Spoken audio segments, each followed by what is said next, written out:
వైసీపీని వలసలు కుదిపేస్తున్నాయి. పేరున్న నాయకులంతా ఒకరికొకరుగా జగన్కు గుడ్ బై చెప్పి వెళ్లిపోతున్నారు. జగన్కు సన్నిహితులుగా పేరున్న మాజీ మంత్రులు కూడా పార్టీని వదిలి వెళ్లిపోతున్నారు. స్థానిక సంస్థల్లో ఆధిక్యం ఉన్న ఆ పార్టీకి వరుసగా ఎదురుదెబ్బలు తగులుతున్నాయి. రాజ్యసభ సభ్యులు కూడా జగన్కు వరుస షాకులు ఇస్తున్నారు. ఇలాంటి పరిస్థితుల్లో విజయసాయిరెడ్డి టీడీపీలో చేరటానికి ప్రయత్నించారని అచ్చెన్నాయుడు వెల్లడించటం హాట్ టాపిక్గా మారింది. ఆంధ్రప్రదేశ్ అసెంబ్లీ, పార్లమెంటు ఎన్నికల్లో వైసీపీ ఘోర పరాజయం పాలైన సంగతి తెలిసిందే. కేవలం 11 అసెంబ్లీ స్థానాలు, 4 ఎంపీ స్థానాలను మాత్రమే గెలుచుకుంది.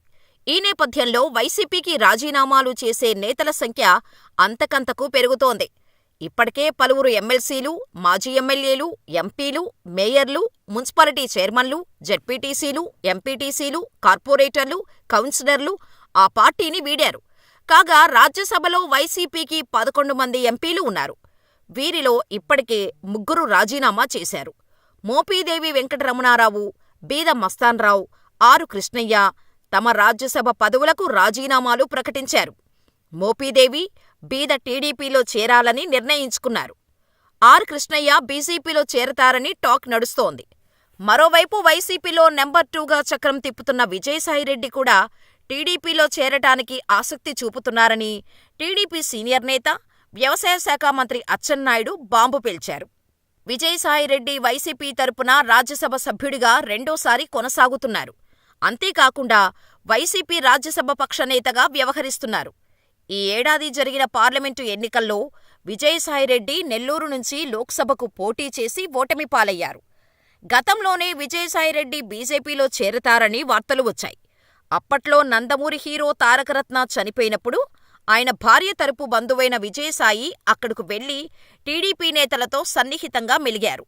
దానిపై జగన్ ఆగ్రహం వ్యక్తం చేశారని, వారిద్దరి మధ్య విభేదాలు వచ్చినట్టు ప్రచారం జరిగింది. వైసీపీలో విజయసాయిరెడ్డికి ఒక దశలో ప్రాధాన్యత బాగా తగ్గిపోవటం, అదే సమయంలో సజ్జల రామకృష్ణారెడ్డికి ప్రాధాన్యత పెరగటం ఇందుకు నిదర్శనమన్న వాదన కూడా కనిపించింది. అయితే విజయసాయిరెడ్డి వైసీపీలోనే కొనసాగారు. ఈ నేపథ్యంలో తాజాగా అచ్చెన్నాయుడు మీడియాతో మాట్లాడుతూ విజయసాయిరెడ్డి తమ పార్టీలో చేరతానని తమను వేడుకున్నట్టు బాంబు పేల్చారు. 3 నెలలుగా ఆయన స్వయంగా తననే బతిమిలాడుతున్నట్టు వెల్లడించారు. అయితే టీడీపీలో చేరేందుకు అలాంటి వారికి చోటు లేదని ముఖం మీదనే చెప్పేశామన్నారు. టీడీపీలో చేరేందుకు విజయసాయిరెడ్డి అన్ని విధాలుగా ప్రయత్నించారని అచ్చెన్నాయుడు తెలిపారు. అయితే విజయసాయిరెడ్డి దానిపై తీవ్రంగా స్పందించారు. అచ్చెన్నాయుడు దేహం పెరిగినట్టుగా మెదడు వృద్ధి చెందకపోవటం వల్ల మీ చేష్టలు, మాటలు అన్నీ వింతగా ఉంటాయని ట్వీట్లో విమర్శించారు. మోకాలికి బోడిగుండుకు లంకపెడుతుంటావు. నా విధేయత, కమిట్మెంటు, నిబద్ధతలపై జోకులు పేలుస్తున్నావు. విజయసాయిరెడ్డి అనే నేను టీడీపీ అనే కుల పార్టీలో చేరేందుకు ప్రయత్నించానా అని ట్విట్టర్లో పేర్కొన్నారు. మొత్తానికి విజయసాయిపై అచ్చెన్న చేసిన వ్యాఖ్యలు హాట్ టాపిక్గా మారాయి.